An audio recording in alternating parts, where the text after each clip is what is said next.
नमस्कार दोस्तों, मैं उपेंद्र कुमार सैनी एक बार फिर से आप सभी का आपके अपने YouTube चैनल ज्ञान विद्या संस्कृत में एक बार फिर से स्वागत करता हूं। जैसा कि दोस्तों हम एनसीईआरटी पैटर्न के तहत कक्षा 9 की जो कह सकते हो समकालीन भारत सामाजिक विज्ञान की एक बुक जिसे कह सकते हो भारत का भूगोल, उसका अध्ययन अपन कर रहे थे। उस जब बुक्स के अंदर हमने फर्स्ट और कह सकते हो चैप्टर को अपने कंप्लीट किया है। दूसरा चैप्टर जो कह सकते हो जो अपवाह तंत्र का है उसका हम अध्ययन कर रहे थे। उस अपवाह तंत्र के हमने अध्ययन किया था कि भारत का जो अपवाह तंत्र है उसको हमने दो प्रकार से बांटा था। एक तो हिमालय की नदियां, एक प्रायद्वीपीय भारत की नदियां। कौन सी? हिमालय की नदियां और प्रायद्वीपीय भारत की नदियां। जिसके अंदर हमने कह सकते हो हिमालय की दो नदियों को हमने अध्ययन कर लिया था, जिसके अंदर मुख्य मुख्य नदियां जिसके अंदर आपकी सिंधु थी और गंगा थी। उसके बाद में आज जो अपना चैप्टर रहेगा वो रहेगा ब्रह्मपुत्र नदी। कौन सा? ब्रह्मपुत्र नदी का। तो आइए शुरू करते हैं इसी चैप्टर को आगे ब्रह्मपुत्र नदी से। और चैप्टर रहेगा कौन सा?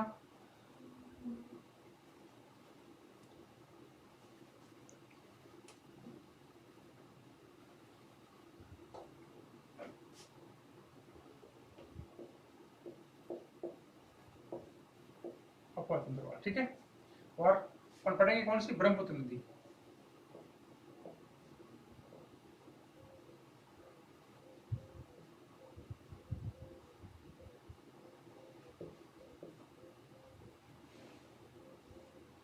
बात करें ब्रह्मपुत्र नदी की तो ब्रह्मपुत्र नदी का मैं बता देता हूँ आपको।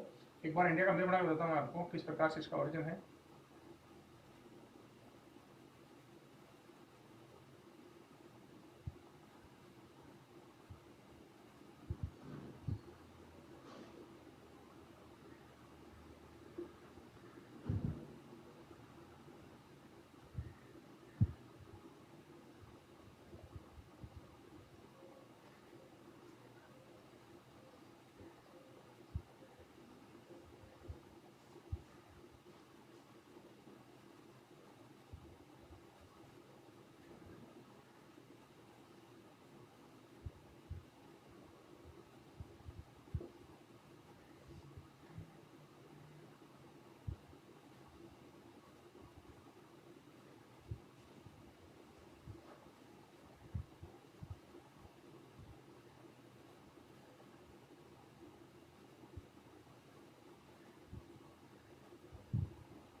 ठीक है। मैंने एक बार जो भारत का कह सकते हो उत्तरी भारत है उसके नक्शे बनाने की कोशिश की है। अब हम जानेंगे ब्रह्मपुत्र नदी का ओरिजिन कहाँ से, यानी जिसको उद्गम स्थान है वो कहाँ से है। ठीक है। बात करेंगे अपनी उत्तर दिशा है, इस बार दक्षिण दिशा होती है अपने, और ये हमेशा पश्चिम दिशा, और ये अपने होती है पूर्व दिशा। ठीक है। अब बात करें जो ब्रह्मपुत्र नदी है, कौन सी? ब्रह्मपुत्र नदी। वो आपकी यहाँ तिब्बत का जो पठार है, कौन सा?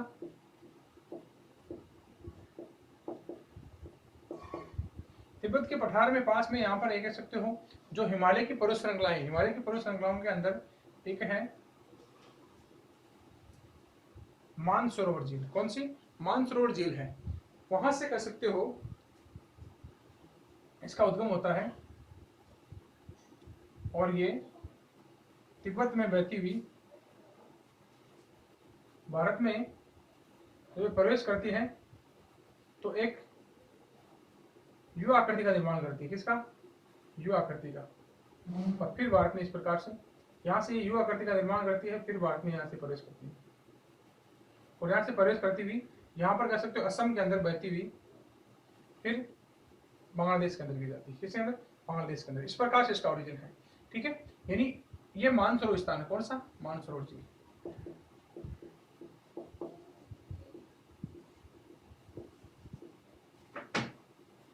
और तिब्बत का एरिया पूरा पूरा और यहीं से सिंधु नदी का उद्गम है। क्या से? यहीं से भी, ठीक है। सिंधु तो आपकी इस साइड निकल जाती है और ये आपकी इस साइड निकलती है, ठीक है।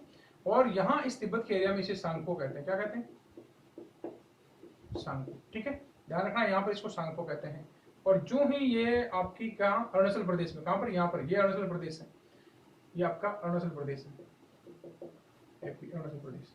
तो इसे हम यहाँ पर कहते हैं दिहांग। क्या कहते हैं? दिहांग। फिर इसके अंदर एक नदी यहाँ से मिलती है, जिसे कहते हैं लोहित नदी। कौन सी? लोहित नदी। इसकी सहायक नदी है कौन सी? लोहित नदी। और भी काफी नदियां हैं, लेकिन ये नदियां इसके अंदर मिलके इसके साथ साथ बहती है, ठीक है, इसके अंदर मिल जाती है। अब यहां तक मान लीजिएगा ये अरुणाचल प्रदेश का एरिया है। फिर यहां से ये असम है, इस प्रकार कह सकते हो असम की भूमि है, सबसे बड़ा है यहाँ में इनके अंदर। असम में इसको ब्रह्मपुत्र के नाम से जानता है, असम से, असम में इसे ब्रह्मपुत्र कहा जाता है। बाकी आप कह सकते हो तिब्बत के अंदर इसे सांगपो कहा गया है, फिर जो अरुणाचल प्रदेश है इसके अंदर दिहांग कहा गया है, फिर ब्रह्मपुत्र इसको असम में कहा गया। कहां पर? असम के अंदर, ठीक है। फिर असम में क्या है, अंदर कह सकते हो कि ये नदी सर्वाधिक बाढ़ लाती है। क्या लाती है? बाढ़ लाती है। यहां पर तो क्या है, सिल्ट की मात्रा कम है इसके अंदर, सिल्ट व बालू कम है। सिल्ट व बालू कम क्यों है? क्योंकि ये तो तिब्बत का पठार है पूरा का पूरा, यहाँ पर कह सकते हो एक शुष्क क्षेत्र है। कैसा है? शुष्क क्षेत्र है ये। इसके कारण कह सकते हो, क्योंकि ध्यान रखना कि जो तिब्बत है, तिब्बत कैसा क्षेत्र है, तिब्बत का जो पठार है, इसके जो क्षेत्र है आसपास का, ये काफी शुष्क और शीत क्षेत्र है। कैसा है? शुष्क और शीत क्षेत्र है, जिसके कारण यहाँ पर सिल्ट और बालू की मात्रा में क्या होती है, बिल्कुल कमी होती है। और जो ही ये अरुणाचल प्रदेश, कहाँ पर? अरुणाचल प्रदेश, और यहाँ पर पहाड़ियां, ध्यान रखना कौन सी पहाड़ियां हैं? नामचा बरुआ पहाड़ियां। कौन सी? नामचा बरुआ पहाड़ियों से ध्यान रखना, नामचा बरुआ पहाड़ियां यहाँ पर कौन सी? नामचा बरुआ पहाड़ी, यहाँ से ये भारत के अंदर प्रवेश करती है। यू आकर प्रकार की आकृति बनाती है और भारत के अंदर ये प्रवेश करती है। और यहाँ पर कह सकते हो सर्वाधिक कह सकते हो कि अरुणाचल प्रदेश के अंदर आने के बाद ये कह सकते हो अनेक प्रकार की धाराओं के अंदर बहती हुई अपने कई गार्ज का निर्माण करती है। क्या करती है? गार्ज। गार्ज यानी कह सकते हो कि जो पहाड़ी भूमि है उसको एक कार्य देती है। जैसे मान लीजिए ये पहाड़ी भूमि है, इस पहाड़ी भूमि में क्या करेगी? जैसे मान लीजिए नदी यहाँ से बह रही है, यहाँ से बह रही है, तो इसको काट देगी और धीरे धीरे इसका क्या करेगी, इसको इस प्रकार से इतना कर देगी और ये अपना मार्ग इस प्रकार बना लेगी। तो कई महत्वपूर्ण गार्ज का निर्माण कर देती है, जो कि काफी पर्यटन स्थल से काफी कह सकते हो पर्यटन यहाँ पर होता है, ठीक है। इन गार्जों के कारण कह सकते हो ये नदी अनेक धाराओं में बह जाती है, जिसके कारण इसे गुम्फित नदी भी कहा जाता है। क्या कहा जाता है? गुम्फित नदी भी इसे कहा जाता है। और धीरे धीरे नदी फिर असम के अंदर कह सकते प्रवेश करती है, जिसके अंदर इसको नाम देते हैं ब्रह्मपुत्र। क्या नाम है? ब्रह्मपुत्र। यहाँ से अरुणाचल प्रदेश के बाद में इसके अंदर सिल्ट और बालू की मात्रा बढ़ जाती है। कहाँ से? अरुणाचल प्रदेश के बाद में सिल्ट और बालू की मात्रा। इस सिल्ट और बालू की मात्रा से कह सकते हो कि जब वर्षा ऋतु होती है, कौन सी? जब वर्षा ऋतु होती है तब क्या कह सकते हो, जो अपना कह सकते हो जल भरण का जो क्षेत्र है, कैसा कह सकते हो, या इसकी द्रोणी है वो बहुत बड़ी हो जाती है और इसके अंदर बहुत ज्यादा बाढ़ आती है। क्या आती है? बाढ़ आती है, जिसके कारण असम और बांग्लादेश के अंदर बहुत ज्यादा जान माल की हानि होती है। कहाँ पर? असम के अंदर और बांग्लादेश के अंदर, क्योंकि यहाँ पर इसकी द्रोणी तो छोटी है लेकिन इसकी सिल्ट और कह सकते हो बालू की मात्रा यहाँ पर ज्यादा हो जाती है, जिसके अंदर जल भरण क्षमता इसकी कम हो जाती है और इसके जो कह सकते हो जो इसका क्षेत्र है वो क्या होता है, बहुत ज्यादा बढ़ जाता है, जिसके कारण यहाँ पर भारी मात्रा में ये बाढ़ आती है। क्या आती है? बाढ़ आती है, जिसके कारण बांग्लादेश के अंदर भी क्या कह सकते हो बाढ़ आती है इस नदी की वजह से पूरी की पूरी, ठीक है। तो इस प्रकार से कह सकते हो हमने इसकी बात कर ली है पूरी की पूरी। अब मैं इसको कह सकते हो आपको लिखा देता हूँ पूरा, इसको किस प्रकार से आपको इसको याद करना, ठीक है। तो इसको लिखा देता हूँ मैं आपको।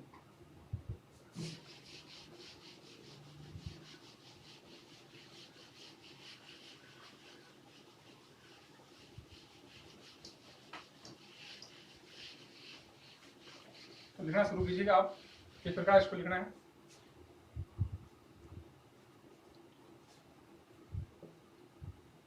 इसका उद्गम स्थल लिखिएगा पहले,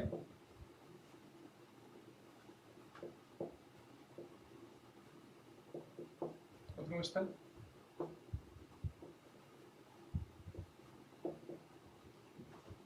मानसरोवर झील, ब्रह्मपुत्र लिख दिया मैंने फिर से।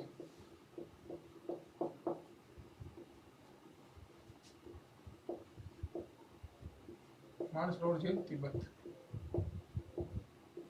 ठीक है, मानसरोवर झील तिब्बत, इसका उद्गम लिखेंगे आप।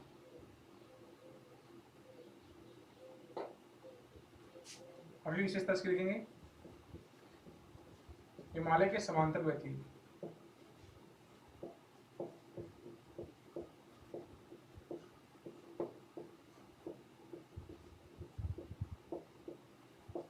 हिमालय के समांतर बहती, ठीक है। फिर बात करें इसके अलग अलग नामों की, ठीक है। नाम से पहले ध्यान रखना कि भारत में प्रवेश करते तो ध्यान रखना नामचा बर्वा पर्वत, नामचा पर्वत, शिखर सिंह, यू ध्यान रखिए, ठीक है। यू की आकृति, यू की आकृति का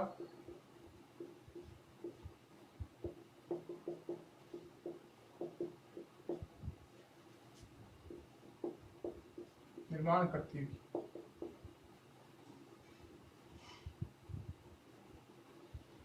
अरुणाचल प्रदेश से,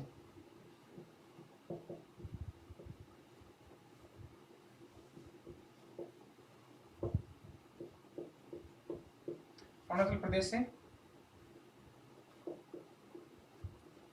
भारत में प्रवेश करती है,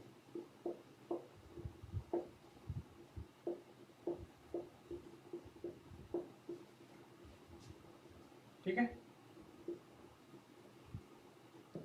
फिर लिखेंगे अरुणाचल में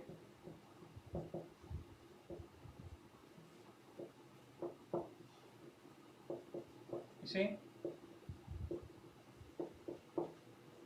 दिहांग, क्या कहेंगे, दिहांग कहा जाता है। क्या कहा जाता है, दिहांग,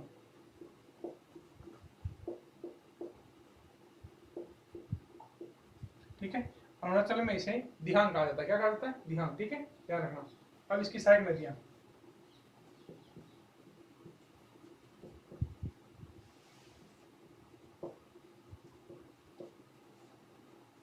साइड में कौन कौन सी, ध्यान रखना। एक तो आपकी है दिबांग, दिहांग नहीं है, दिबांग है। फिर लोहित, दिबांग है, लोहित है आपकी, और आपकी कैनुला है,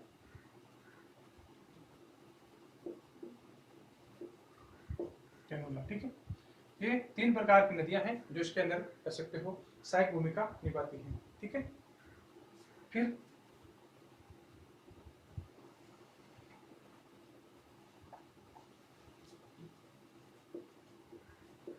इनके साथ असम में ब्रह्मपुत्र के नाम से जानी जाती है,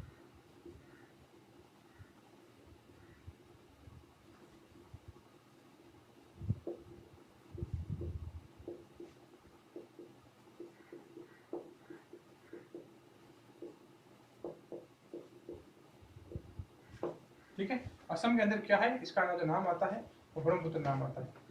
फिर बात करें इसकी, तो भारत में उच्च वर्षा वाले स्थानों पर वर्ष, भारत में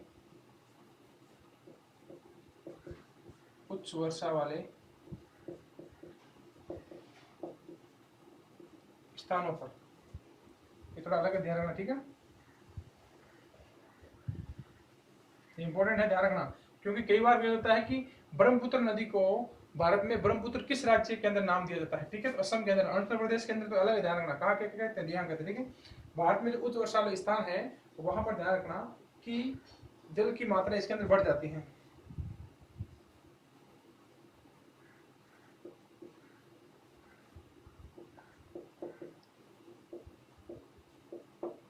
इसमें जल की मात्रा बढ़ जाती है,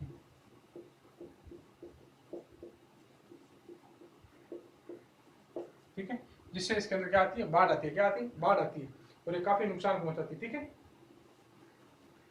अब असम में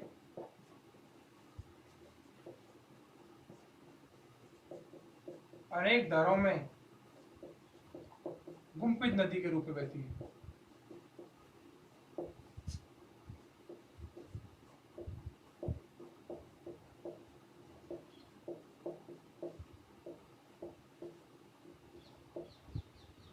ठीक है, ध्यान रखना इसको। गुम्फित नदी जो रूप नाम है वो कहाँ दिया गया, असम के अंदर। ठीक है, क्योंकि इसकी कई प्रकार की धाराएं हो जाती है जिसके कारण इसकी गुम्फित नदी कहते हैं। ठीक है, अब क्या लिख देता हूँ, इसमें बाढ़ आती है। बाढ़ के कारण असम और बांग्लादेश में नुकसान। ठीक है, असम और बांग्लादेश के अंदर जान माल की काफी हानि होती है इसके अंदर बाढ़ आने से। ठीक है, ध्यान रखना। दूसरी बात कि बाढ़ आती है, उसके बाद में ये दिखा रहा हूं यहाँ पर पॉइंट, बाढ़ आने का कारण क्या है कि सिल्ट की मात्रा, सिल्ट की मात्रा बढ़ जाती है समय आने के बाद। सिल्ट है, सिल्ट यानी जो छोटी छोटी कह सकते हो पत्थर के टुकड़े हैं, उनकी मात्रा इसके अंदर बढ़ जाती है, जिसके कारण कह सकते हो मार्ग में सर्वाधिक परिवर्तन आता है।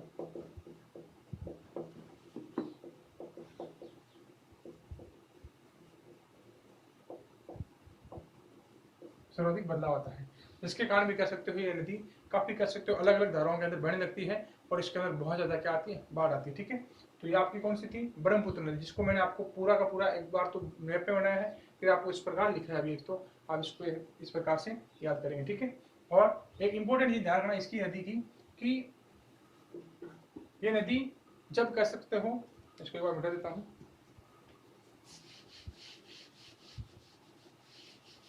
असम के अंदर ध्यान रखना बहती हुई ये जब बांग्लादेश में प्रवेश करती है उससे पहले एक डेल्टा का निर्माण करती है गंगा नदी के साथ मिलकर, जिसे सुंदरवन डेल्टा कहते हैं। ठीक है, और उससे पहले एक द्वीप का निर्माण करती है। किसका निर्माण करती है, द्वीप का। ठीक है, जिस द्वीप को कहते हैं माजुली द्वीप। क्या कहते हैं, माजुली द्वीप, जो असम के अंदर स्थित है। कहां पर, असम के अंदर। ठीक है, ध्यान रखना कि असम में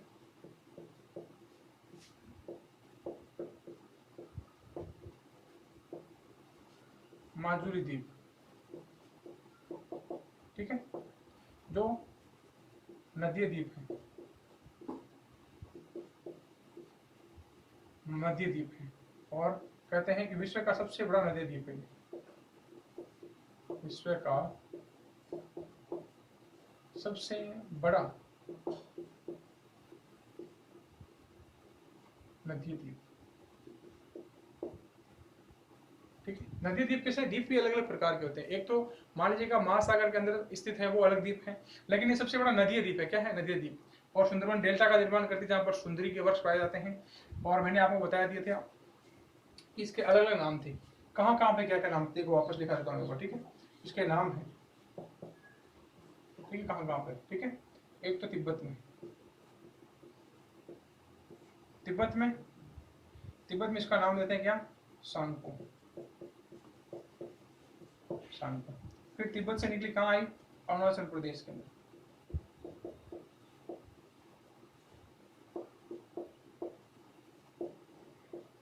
अरुणाचल प्रदेश में नाम क्या हो गया, दिहांग, दिहांग। ठीक है, अरुणाचल प्रदेश से असम में आई, कहाँ आई, असम, तो इसका नाम क्या हो गया, ब्रह्मपुत्र।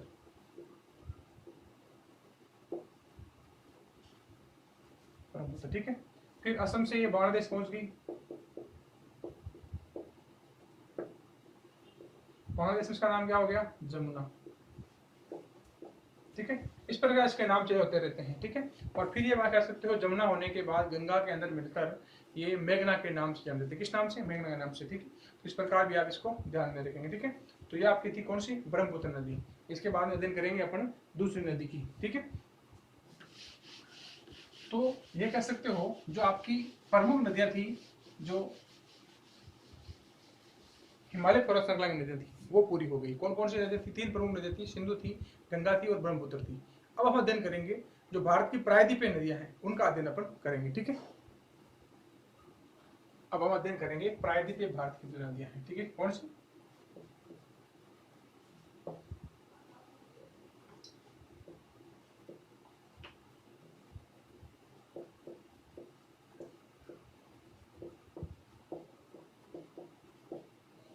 ठीक है, पहला हमने कल पढ़ लिया है हिमालय की नदियों का। अब प्रायद्वीपीय भारत की नदियां, प्रायद्वीपीय भारत की नदियों की बात करें तो जो इनकी अपवाद्रोणी है, कौन सी? अपवाद्रोणी जो छोटी होती है, काफी क्या होती है? छोटी होती है, क्योंकि इनको कह सकते हो कि हिमालय की तरह ये नित्य वाहिनी नहीं होती, नित्य वाहिनियां नहीं होती, सदावाहिनियां नहीं होती। क्यों नहीं होती? सीधी बात है कि इनके अंदर जो वर्षा जल वही आ पाता है सिर्फ। बाकी हिमालय की नदियां हैं उनके अंदर कह सकते हो हिमालयों के रूप के अंदर जो बर्फ पिघल के आती है उसके द्वारा जल की मात्रा भी बढ़ जाती है, लेकिन इसके अंदर ऐसा नहीं है। ये सिर्फ क्या करती है कि ये नदियां आपकी कह सकते हो कि कुछ पठारी भागों से चलकर छोटे दूरी तय करके फिर कह सकते हो किसी महासागर में, या कह सकते हो वहीं उसी जमीन के अंदर या उसी भूमि के अंदर विलुप्त हो जाती है। ठीक है, जिसे कह सकते हो सबसे छोटी अपवातंत्र की नदियां हैं। कैसी है? सबसे छोटी अपवातंत्र की। ठीक है, तो आइए बात करते हैं। अब बात करें प्रायद्वीपीय भारत की जो नदियां हैं, मुख्य पूरे भारत के अंदर उत्तरी भारत और दक्षिणी भारत है उसके अंदर जल विभाजित कार्य करती है। किसका कार्य करती है? जल विभाजित का। ठीक है, उत्तरी भारत है और जो पश्चिमी भारत है उसके अंदर जल विभाजक रेखा का कार्य करती है।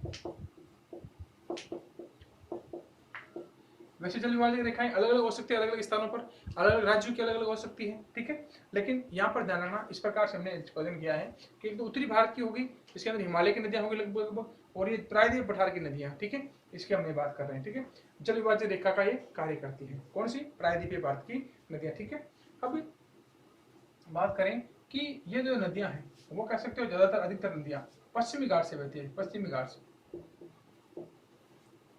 ठीक है, कहां से? पश्चिमी घाट से। और यही पश्चिमी घाट से बहने के कारण ये कह सकते हो एक जल विभाजक रेखा का कार्य करती है। ठीक है, अब इसकी जो मुख्य नदियां कौन कौन सी?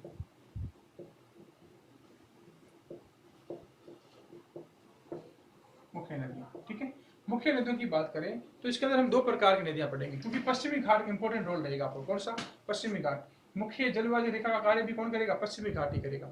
पश्चिमी घाट से कह सकते हो कि कुछ जो नदियां होंगी जो कह सकते हो कि पश्चिम से पूर्व की ओर बहेगी, और कुछ नदियां होगी जो पूर्व से पश्चिम की ओर बहेगी। तो पश्चिमी घाट का ढाल है वो तो ध्यान रखना किस साइड है? पूर्व की तरफ है। किस साइड है? पूर्व की तरफ है। लेकिन कुछ नदियां ऐसी होगी जो पश्चिम की तरफ भी आएगी। किस तरफ आएगी? पश्चिम की तरफ भी आएगी। ठीक है, तो आइए देखिए किस प्रकार से जो मुख्य नदियां इसकी कौन कौन सी ध्यान रखना, वो है महानदी कृष्णा, महानदी कृष्णा, गोदावरी, कावेरी। ठीक है, महानदी होगी, कृष्णा होगी, गोदावरी होगी, कावेरी होगी। ठीक है, ये सारी सारी नदियां हैं जो पूर्व दिशा की ओर बहेगी। किस साइड बहेगी? पूर्व दिशा की ओर, ध्यान रखना।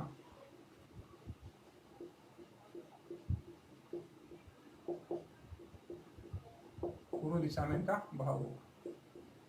ठीक है, यानी ये अपना जो जल है कहाँ ले जाएगी? अरब सागर में ले जाकर बंगाल की खाड़ी की तरफ ले जाएगी। किस तरफ ले जाएगी?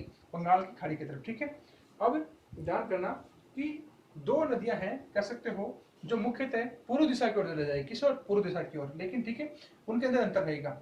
जो ये नदियां हैं ये आपके डेल्टा का निर्माण करेगी। किसका निर्माण करेगी?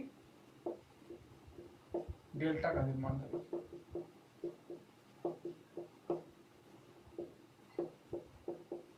ठीक है, और डेल्टा का निर्माण करेगी और तटीय सीमा बनाएगी। किसके बनाएगी? क्या बनाएगी? तटीय सीमा। क्या बनाएगी? तटीय सीमा। डेल्टा बड़ा होता है एस्चुरी, इसके अंदर कंफ्यूजन मत होना।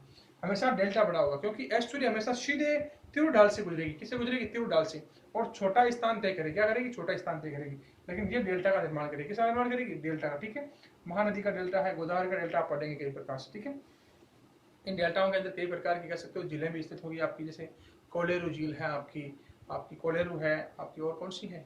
और आपकी कोलेरू, फिर आपकी हो जैसी कौन सी उड़ीसा के अंदर जो लेगून झीलें हैं, क्या नाम उसका? सबसे बड़ी झील चिल्का झील। कौन सी? चिल्का झील। कई प्रकार की इसके अंदर झीलें आएगी। ठीक है, अब बात करते हैं कुछ और राज्यों की जो पश्चिम की ओर बहती है। कौन सी? पश्चिम की ओर। पश्चिम की ओर वो बहती है एक आपकी ताप्ती, ताप्ती और वह नर्मदा। ये दो नदियां ऐसी हैं, ये भी स्थान में मुख्य नदियां इसकी जो पूर्व पूर्व से पश्चिम की ओर बहती है।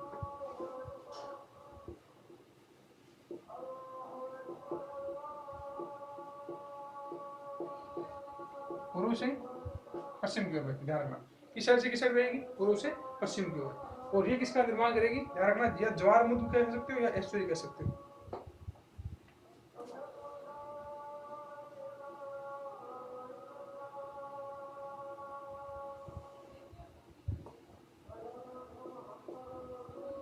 जवार नदमुख,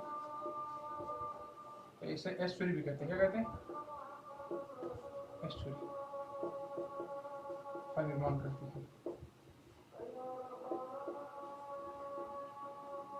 ठीक है, जवार नदमुख या एस्चुरी का ये निर्माण करती है। ठीक है, इस प्रकार से आप ध्यान रखेंगे।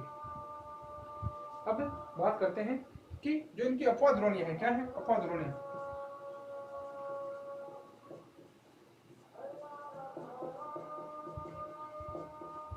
वो काफी छोटी है। क्या है? छोटी है, ध्यान रखना। कौन सी? इनकी जो अपवाद द्रोणियां यानी जो इनका बहाव क्षेत्र है वो काफी छोटा है। जैसे मान लीजिएगा कि कोई नदी मान लीजिएगा नर्मदा है, नर्मदा मान लीजिए अमरकंटक की पहाड़ी से निकल रही है, और नर्मदा मान लीजिए यहाँ से इस प्रकार से बहती हुई इस प्रकार से निकल गई। ठीक है, अब नर्मदा कहाँ कहाँ बह रही, ध्यान रखना।